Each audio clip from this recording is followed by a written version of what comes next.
Magandang araw sa inyong lahat. Narito na naman tayo para sa pinakabagong ulat sa lagay ng panahon ngayong araw ng Friday, June 27, 2025. May binabantayan tayong low pressure area na nasa labas pa ng Philippine Area of Responsibility at patuloy din ang epekto ng southwest monsoon sa malaking bahagi ng bansa. Alamin natin kung ano na ang galaw ng sama ng panahon na ito at kung aling mga rehiyon ang maaapektuhan ngayong araw. Para sa mas madalas na updates, huwag kalimutang mag-subscribe dito sa channel. Ayon sa Pag-asa, ang southwest monsoon ang siyang patuloy na nagpapakilos ng mga ulap at ulan sa Visayas, Mindanao at kanlurang bahagi ng Central at Southern Luzon. Kaya kung ikaw ay nasa mga lugar na ito, maghanda sa posibleng masama ang panahon. Ngayong araw, asahan ang maulap na kalangitan na may mga pag-ulan sa Metro Manila, Visayas, Mimaropa at sa mga probinsya ng Pangasinan, Zambales, Bataan, Tarlac, Pampanga, Bulacan, Cavite at Batangas. Lahat ito ay dahil pa rin sa paghila ng southwest monsoon.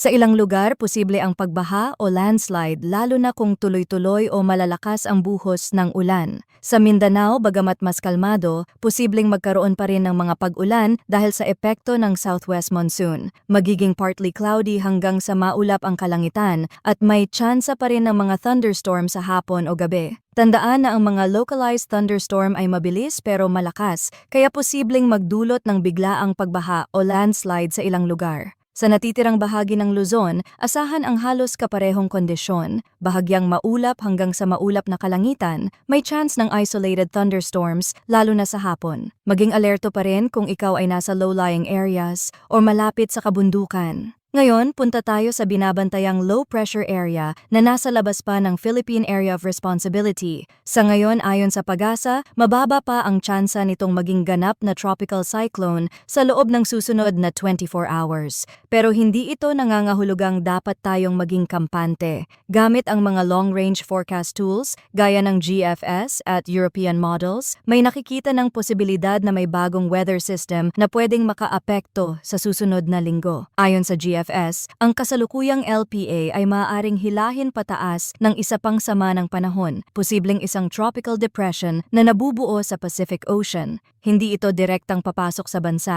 pero posibleng makaapekto ito sa galaw ng southwest monsoon. Bukod pa rito, may senyales din na may posibleng mabuo na sama ng panahon sa kanlurang bahagi ng bansa. Bagamat hindi ito magla-landfall, maaari itong magpalakas pa lalo sa southwest monsoon at magdala ng patuloy na pag-ulan sa ilang rehiyon. Ang bottom line, kahit walang bagyong tumatama mismo sa kalupaan, asahan pa rin natin ang tuloy-tuloy na ulan sa mga susunod na araw. At kapag pinagsama mo ang southwest monsoon at ang epekto ng ibang weather systems, tataas ang posibilidad ng mga weather hazards gaya ng flash flood, landslide at thunderstorm-related incidents. Dahil dito, patuloy po tayong magbantay at makinig sa mga official forecast ng Pag-asa at ng ating channel. Lalo na ngayong tag-ulan, mahalaga ang mabilis at tamang impormasyon. Maraming salamat sa inyong patuloy na pagtutok. Huwag kalimutang mag-ingat, maghanda at manatiling ligtas saan mang panig ng Pilipinas.